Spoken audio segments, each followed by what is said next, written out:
Assalamualaikum warahmatullahi wabarakatuh. Perkenalkan, nama saya Firmansyah Fijri dengan NIM 19106111074 pada kelas A Hukum Pidana Ekonomi.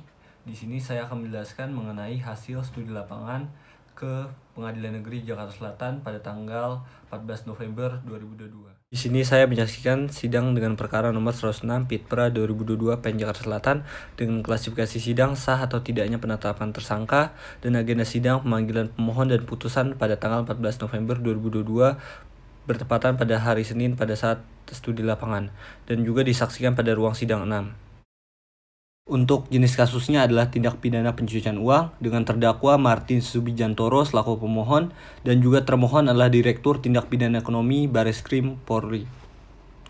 Untuk kronologi sidangnya, Martin yang merupakan pemohon sidang pra-peradilan yang ditetapkan sebagai tersangka berdasarkan surat ketetapan nomor 4 di Pideksus tertanggal 1 April 2022 dan juga tindakan termohon dalam menetapkan pemohon sebagai tersangka dengan dugaan melakukan tindak pidana pasar modal dan atau penipuan dan atau penggelapan dan atau tindak pidana pencucian uang terkait dengan peristiwa gagal bayar dana investasi yang dikelola oleh PT Kresna Sekuritas, PT Citra Pusaka Nusantara, PT Makmur Sejahtera Lestari kepada investornya yang terjadi di wilayah hukum Jakarta dan Surabaya dan atau sekitarnya wilayah hukum Indonesia pada tahun 2017.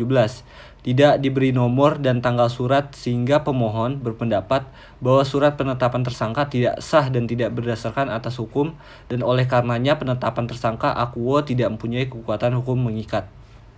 Untuk pasal yang didakwakan adalah pasal 103 dan atau 104 Undang-Undang Nomor 8 Tahun 1995 tentang pasar modal dan atau pasal 378 dan atau pasal 372 KUHP dan atau pasal 3, pasal 4, pasal 5 Undang-Undang Nomor 8 Tahun 2010 tentang pencegahan dan pemberantasan tindak pidana pencucian uang. Untuk majelis hakim sendiri adalah hakim tunggal atas nama Samuel Ginting SHMH yang berdasarkan penetapan hakim sidang tertanggal 18 Oktober 2022. Untuk yang terakhir adalah amar putusan, yakni yang pertama itu menyatakan perkara permohonan pra-peradilan nomor 106 Pitpra 2022 PN Jakarta Selatan dicabut. Yang kedua, memerintahkan Panitera Pengadilan Negeri Jakarta Selatan untuk mencoret perkara permohonan pra-peradilan tersebut dari register yang bersangkutan. Dan yang terakhir, membebankan biaya perkara kepada pemohon sejumlah nihil. Demikian mengenai penjelasan pada saat studi lapangan saya. Kurang lebih mohon maaf. Wassalamualaikum warahmatullahi wabarakatuh.